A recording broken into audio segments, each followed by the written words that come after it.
మొన్న FIFA world cup లో జరిగింది. అది కేవలం ఒక ఫుట్బాల్ మ్యాచ్ కాదు, మనందరికీ నేర్పించిన ఒక పాఠం. వరల్డ్ కప్ లో ఒక చిన్న టీం కేప్ వెర్డే అనే దేశం నుండి దానికి ప్రత్యర్థిగా స్పెయిన్. అందరూ అనుకున్నారు స్పెయిన్ కి ఇది ఒక ప్రాక్టీస్ మ్యాచ్ లా ఈజీగా తెలుస్తుందని. కానీ ఎవరూ అనుకోలేదు Cape Verde team goal keeper 40 ఏళ్లున్న వోజిన్హా ప్రపంచం మొత్తానికి ఒక పాఠం చెప్తాడని.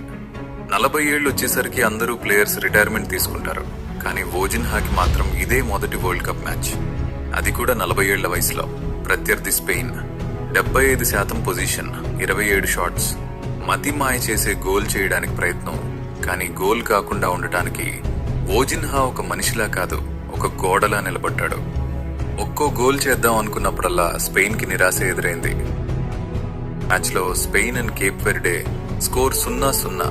గెలవటం స్కోర్ బోర్డు పైన అవ్వకపోవచ్చు, కానీ ఎవరితో గెలిచారో ఆ మనిషి మ్యాచ్ కి ముందు ఎవరికీ తెలియదు. మ్యాచ్ కి ముందు వోజిన్హా సోషల్ మీడియాలో 48,000 ఫాలోవర్స్ ఉండే. ఈ మ్యాచ్ అయిన 2 గంటల తర్వాత 2.5 మిలియన్ ఫాలోవర్స్. కేవలం ఒక రోజులోనే 48,000 నుండి 10.5 మిలియన్ ఫాలోవర్స్ వచ్చారు. దునియా నిన్ను చాలా సార్లు ఇగ్నోర్ చేసి ఉండొచ్చు, కానీ మనకంటూ ఒక టైం వస్తుంది. ఆ టైం వచ్చినప్పుడు ఆ ఒక్క రోజు ప్రపంచమే మారిపోతుంది. అందుకే ట్రై చేస్తూ ఉండు. నీకు అనిపించచ్చు లేట్ అయిపోతుందని. ఒక్కసారి వోజిన్హాన్ గుర్తు చేసుకోండి. 40 ఏళ్లకి అందరూ రిటైర్మెంట్ తీసుకుంటారు, కానీ ఇతను వరల్డ్ కప్ ను ఢీకొని నిలిచాడు.